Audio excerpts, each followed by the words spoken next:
अवसर बहुत ही विचित्र है कि कल एक जब अपन सब लोगों ने सुना एक उस बालक का वीडियो जो देशभक्ति से ओतप्रोत था और भारत के बारे में धारा बोल रहा है, और आज वो वही शांत हो गई। विश्वास ही नहीं हो रहा है कि वो अचानक से आवाज कहाँ गई। और आज वो छोटा सा बच्चा हमारे बीच में, ईश्वर से यही प्रार्थना करती हूँ कि उसको मोक्ष प्रदान करे। और परिवर्तन बहुत बड़ी दुखद वेला है, इसको सहन करने प्रशासन ने, सरकार ने, सभी उदयपुर शहर के बच्चे ने, हिंदू समाज के बच्चे हैं और सभी समाज के जो अपने आप के लिए हम सब एक राष्ट्र के रूप में अपन खड़े हों और आगे किसी की हिम्मत ना हो कि इस तरह से छोटे बच्चे की कोई। धन्यवाद माननीय आपका। अब मैं हिंदू जागरण मंच से माननीय रजनीकांत त्रिपाठी साहब से आग्रह करूंगा क्या बता रहे।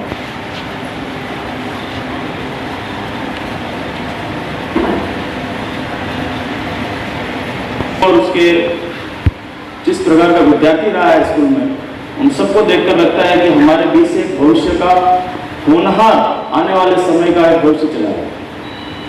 निश्चित सबके लिए बहुत दुख की घड़ी है और ईश्वर ऐसे दिवंगत आत्मा को अपने श्री चरणों में स्थान दे, इतना कहूँगा।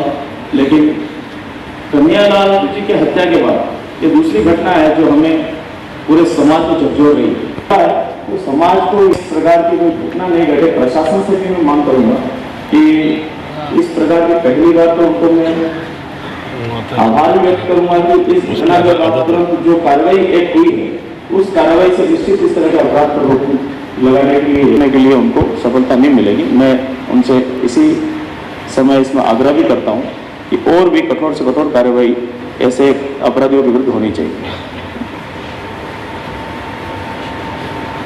से आग्रह करूंगा आप बता दें।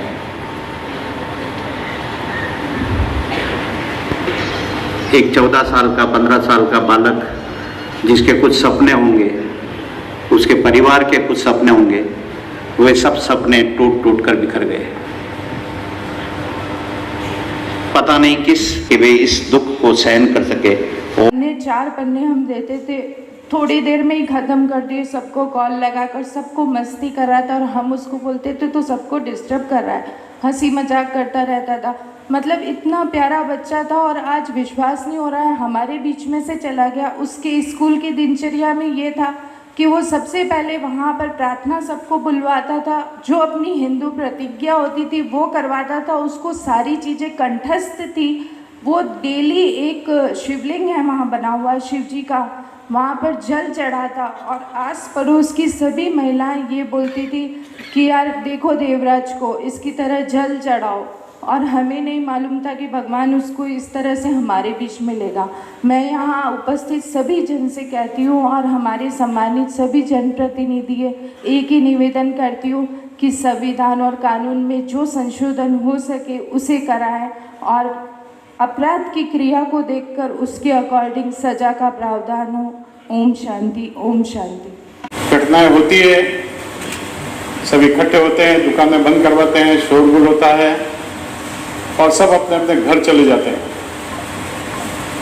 मुझे लगता है प्रशासन ने जिस चुस्ती के साथ इस केस को भी हैंडल किया, प्रदेश सरकार का भी आभार व्यक्त करता हूं जिन्होंने स्पेशल डॉक्टरों की टीम भेजी। और तो प्रशासन से और सरकार से मेरा निवेदन है कि हम लोग सनातन संस्कृति के लोग, चींटी को भी चुग्गा डालने वाले लोग, मैं सोचता हूं प्रत्येक घर में एक योजनाबद्ध रूप से, जैसे कश्मीर में एक सफाया चल रहा है वैसे ही प्रत्येक घर में जांच होनी चाहिए कहाँ कितने शस्त्र हैं, घरों पर कितने पत्थर पड़े हुए हैं और पत्थर क्यों पड़े हुए हैं, क्यों शस्त्र हैं, इसकी जांच करके। नहीं तो फिर हम चले जाएंगे घर परिवार वाले उम्र भर उस बच्चे को याद करते रहेंगे, भोगते रहेंगे। तो आप सबसे के माध्यम से मेरी प्रशासन से, सरकार से भी निवेदन है कि प्रत्येक घर की, चाहे उसमें कोई भी जाति धर्म का मकान आवे, उसकी जांच हो और जांच होने के बाद अगर शस्त्र है तो उसके खिलाफ सख्त कार्रवाई की जाए। इतना ही निवेदन है। एक बार पुनः प्रिय बालक को विनम्र श्रद्धांजलि। मन को झकझोर देता है। मैं इस अवसर पर उसको अपने चरणों में सद्गति प्रदान करें ओम शांति शांति शांति। आगे नाम जाए श्रद्धांजलि सभा में हम पधारे हुए हैं। माननीय संत समाज से लक्ष्मणपुर जी गोस्वामी, आपके पश्चात संत समाज से संत देवराज जी, अभी वर्तमान में लक्ष्मणपुर जी गोस्वामी। ओ रामाय राम भद्राय राम पाना पड़ा, पछताया नहीं अपने जीवन में। किसी न किसी समय पछताना पड़ा कि जग में ऐसा फूल खिला भी नहीं है, खिल करके जिसे न मुरझाना पड़ा। विधि का ये विधान रहा, जिसे आना पड़ा उसे जाना पड़ा। पर गीता नवाने ग्रणाने, पुराने कपड़े को जैसे शरीर बदल लेता है, ऐसे जीवात्मा इस पुराने ही लगी थी, फिर क्यों बदलना पड़ा। तो कृष्ण शायद कुरुक्षेत्र से ये संदेश देगा कि इस देश के अंदर, इस देश का नहीं होता, जुर्म कबूल हो जाता है। पधारे हुए उदयपुर शहर के गणमान्य नागरिक, है शहर की सभी नागरिक, सबसे पहले तो मैं दिवंगत आत्मा के श्री चरणों में नमन करता हूं और उनके विराजे हुए परिवारजन को प्रभु से प्रार्थना करता हूं कि इनको संबल प्रदान करे। जिस तरह से एक अपराधी ने भाई श्री देवराज जी को जो चाकू मारकर जो हत्या करी है, हम सभी मांग करते हैं कि उसको सख्त से सख्त सजा दे। और सरकार और प्रशासन से भी हम मांग करते हैं कि जिस तरह से कन्हैयालाल जी के परिवारजन को जो राशि दी गई है और संविदा नहीं स्थायी नौकरी दो जने को दी है, वो भी सरकार उनको नौकरी प्रदान करे। एक बार पुनः देवराज जी के श्री चरणों में नमन। मंच पर विराजमान शोक संतप्त परिवार, पधारे हुए सर के सभी समाज के प्रबुद्धजन, मातृशक्ति, सुनो भरत भावी प्रबल, बिलखी कहूँ मुनिनाथ, हानि लाभ जीवन मरण, यश अपयश देखा। तुलसीदास जी लिखते हैं 6 चीजें हैं, ये किसी के बस में नहीं, किसी के हाथ में नहीं है। जीवन और मौत इस प्रभु के हाथ में है। और आपने देखा होगा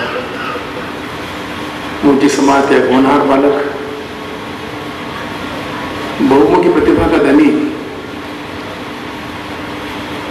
जीवन और मृत्यु से संघर्ष करते हुए पूर्णिमा के दिन भगवान के श्री चरणों में चला गया। मृत्यु अटल है, मृत्यु भी विधि के हाथ में है। जिस प्रकार से और संपूर्ण उदयपुर से इस श्रद्धांजलि सभा में उपस्थित सभी भाइयों में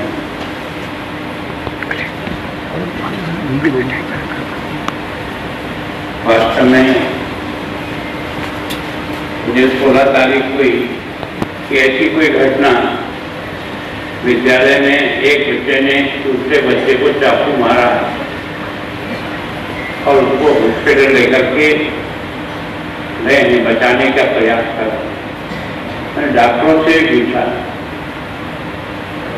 तो उस समय जो उन्होंने बात कही वो सबसे ज्यादा चिंता का विषय। उन्होंने कहा कि इसका इतना ब्लड लॉस हो गया कि आधे घंटे से इसकी ब्लड की सप्लाई और ऑक्सीजन की सप्लाई बॉडी में बंद है।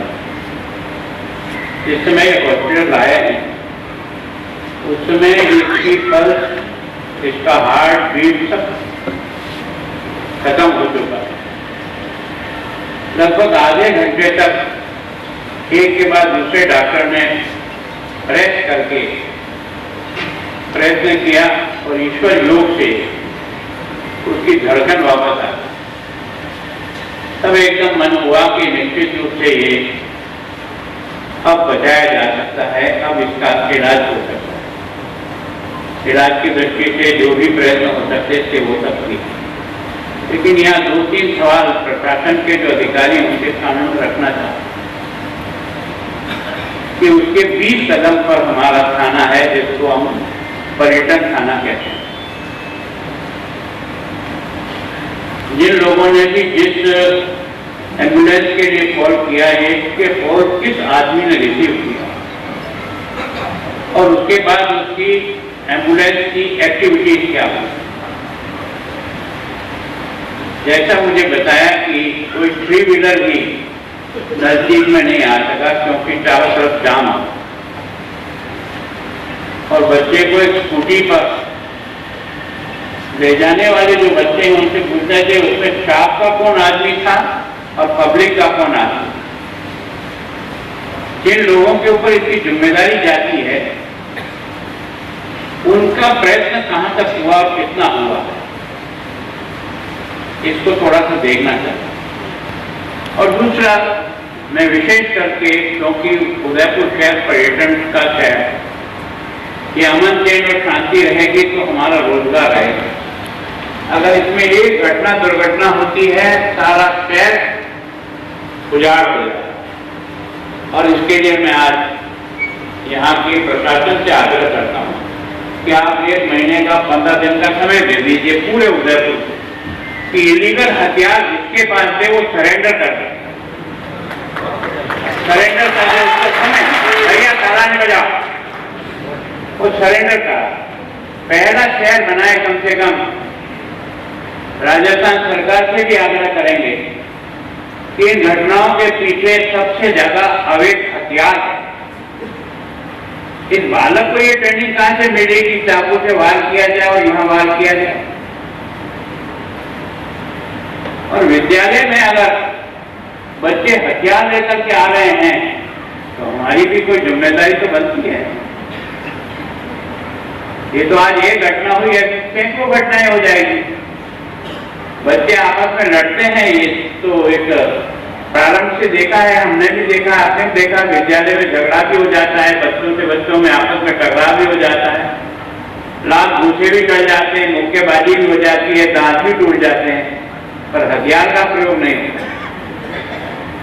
हथियार का प्रयोग हुआ है, इसको बहुत गहराई से समझने की आवश्यकता है। और भविष्य के लिए भी मॉडल शहर बनाने के लिए सबसे पहले शर्त, चाहे वो किसी भी धर्म और संप्रदाय का व्यक्ति हो, उसे मौका दे दो कि आप अपने हथियारों को अधिकृत रूप से या तो वेरीफाई करा दो या आप इसे सरेंडर कर दो। और नहीं तो हमारा भले 2 महीने लगे या 6 महीने लगे, हर घर का हम निश्चित रूप से हथियारों का छानबीन करेंगे। एक शहर मॉडल शहर बना दीजिए, संपूर्ण राजस्थान बच जाएगा, नहीं तो ये राजस्थान बचाना बहुत मुश्किल है। पता नहीं इसके माता पिता को कितना धन्यवाद दूं कि इस बच्चे का नाम भी क्या अजीब रखा। अखबार में पढ़ते हुआ देवराज, पता नहीं किन नक्षत्रों में आपने इसका नामकरण संस्कार किया है, ये वास्तव में देवराज हो गया।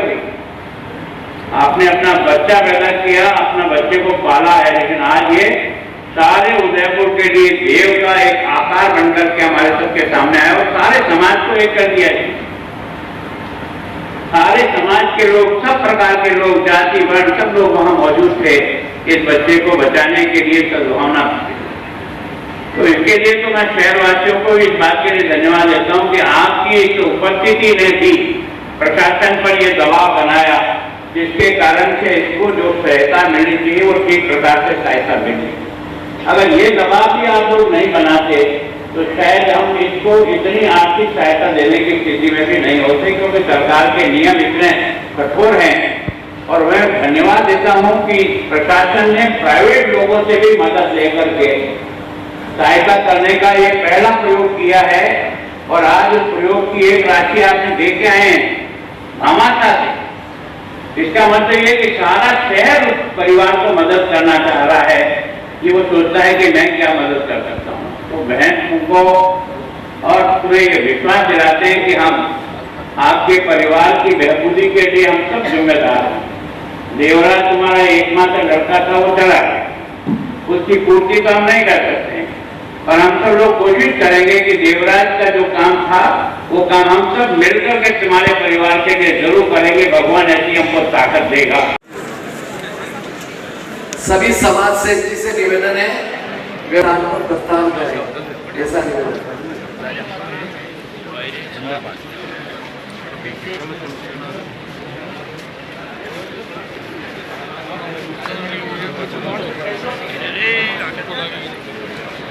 हमारा बोरा समाज भी यहाँ पर पधारे, मैं उनका भी नीमा जी और पप्पू जी के परिवार की ओर से मौजूद घरों से आभार व्यक्त करती। जनता ने जो प्रेम स्नेह वात्सल्य दिया उसके लिए असीम और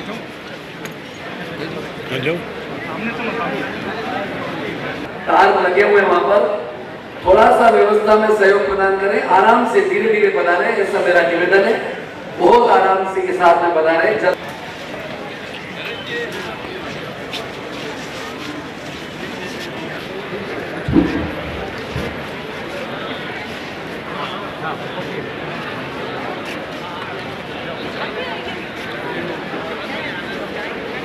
के साथ में आप राम राम करने के पश्चात अपना स्थान ग्रहण करें, बना रहे, ऐसा निवेदन।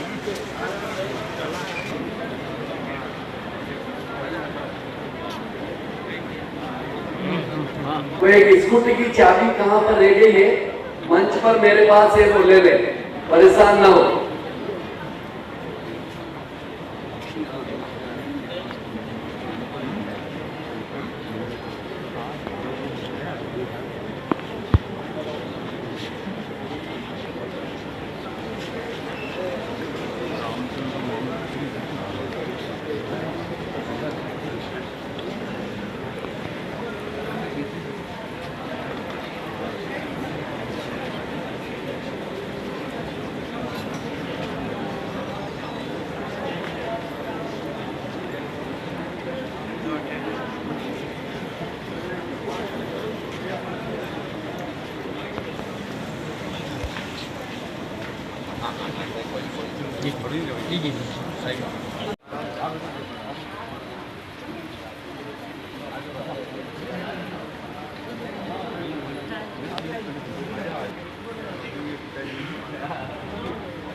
हमारी माताओं बहनों को पहले आने दें,